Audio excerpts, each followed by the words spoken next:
నమస్కారం. మీ రోజును దేవుని వాక్యంతో ప్రారంభించాలంటే తెలుగు బైబిల్ ఛానల్ చూడండి.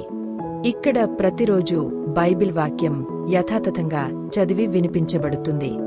దేవుని వాక్యాన్ని నిత్య జీవితంలో భాగం చేసుకోవాలంటే సబ్స్క్రైబ్ చేయండి.